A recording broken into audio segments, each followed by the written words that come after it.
Sot fjala më del e vështirë nga Se ka goja. fjalën Artan Shkreli. Jo se nuk kam ç'të them për Artan Lamen.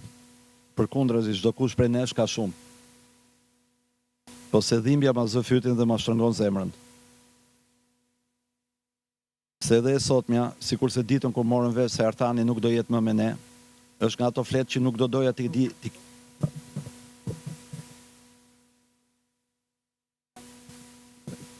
nuk do doja t'i kisha në kalendarin e jetës time.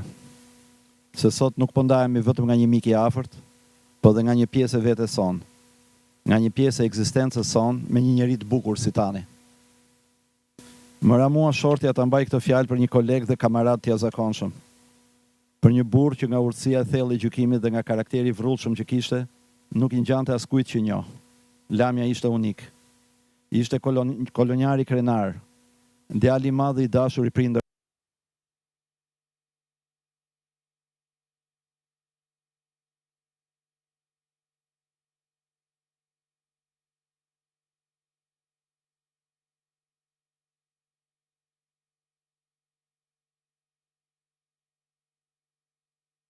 Këshilltari dhe mbështetja në vite e vllait vogël.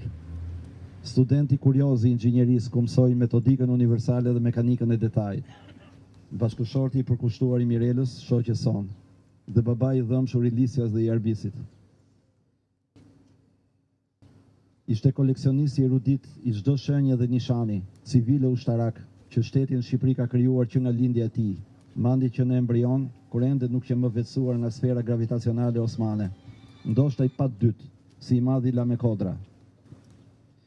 Ai që ndërparë drejtor të strukturës së re të quajtur Trashëgimia Kulturore, duke krijuar së koha një traditë mbreslëndse në Ministrinë e fundviteve 90. Nënkryetari i rrept i Bashkisë Tiranë. Në vitin e kthesës 2000, kur asistoi me entuziazëm aksionet e para emancipuese dhe higjienizuese të një qyteti që donte të zgjohej, po s'ia dilte dot. Zëvendës ministri me të cilin për muaj të tërë e gdhinte dhe e gdhinim mbi hartat e qyteteve për të vënë qendrat e tyre në mbrojtje. Një ndër aksionet më të jashtëzakonshme qeverisë Nano në fushën e planifikimit hapësinor. Aktivisti karizmatik i kauzave të mpreta të shoqërisë civile në një moment të turbull për vendin. Bashkëhartuesi i programit Partisë Socialiste për trashëgiminë kulturore dhe territorin në ato sforcët të mbrame dhe të suksesshme që finalizoi në 2013. Drejtori i Aluiznit, që shënoi me punën e tij rekordet pakapërcyeshme legalizimesh të ndërtesave, kryesisht të njerëzve në nevojë, duke bonifikuar ligjërisht situata të gangrenizuara që rrezikonin paralizimin dhe zhvillimin ekonomik të vendit. Publicisti mendjempret, shigjetuesi i Shqipnisë së tavolinave dhe bulkthyen për të qenë më të vëmendshëm ndaj Shqipnisë së harruar. Rubrika këto me ese të hatashme, shkruar në një dialekt të pakonfundueshëm alla Lame, që bënin të reflektojë gjatë.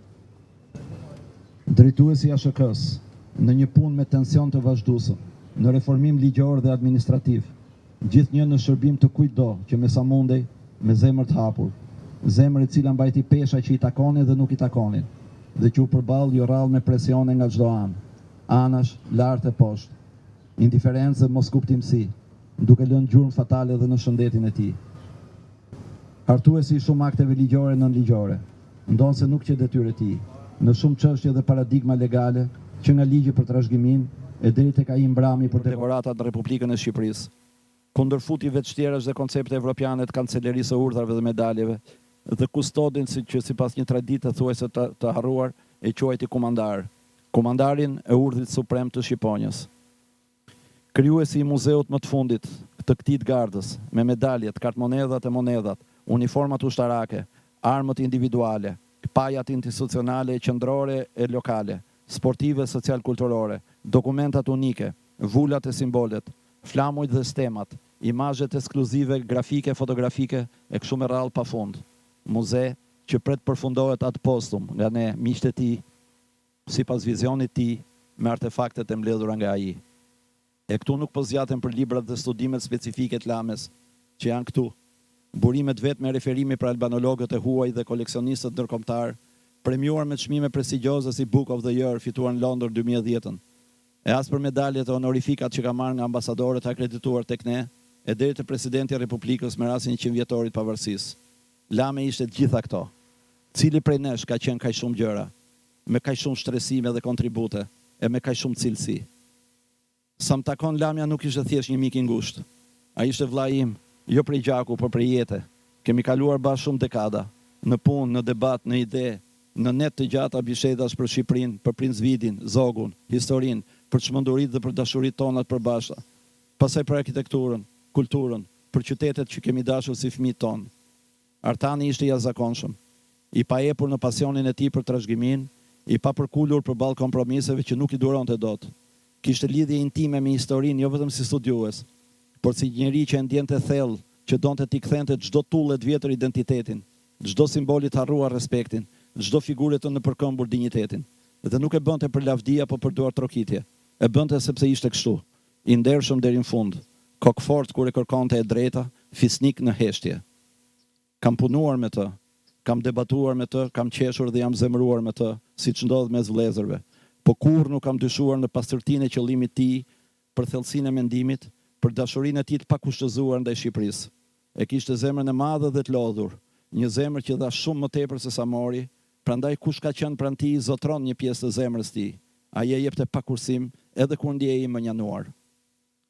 Nuk e meritoi ti që kaq herë o vllai. Nuk e meritoi ti që ka kaq shumë, e kishe kaq shumë dhe shumë akoma për dhënë.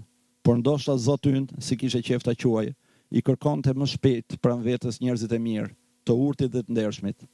Pse kështu? Kjo për ne do mbetet mister. Shpresoj ta zbulojmë kur takohemi përsëri një ditë vlla. Do të mbaj mend gjithmonë siç ishe, me dosjet në dorë, gjithnjë me vrap, kur me shaka të quanin lepur i bardhë i Lizës, dhe thoje, o i dashur, s'kam kohë, jam vonë. Me sytë që i ndriçonin kur fliste për ndonjë gurë të lashta, për ndonjë kartolinë të rrallë Tiranës. Do na mungosh tmerrsisht, në tavolinën e punës, në mjediset e muzeut, në bisedat e mbrëmjes, edhe në heshtjen që ndahet mes miqve të vërtet. Artani dashur, u prefsh në paqe, të qofshin të lehta lëndinat dhe moti, të kujtofshim ashtu siç jetove, me dinjitet, me përkushtim, me dashuri për këtë vend që e deshe e pa kushte. Lam të mirë miku ynë, pa ç'drit nuk do të harrojmë kurrë.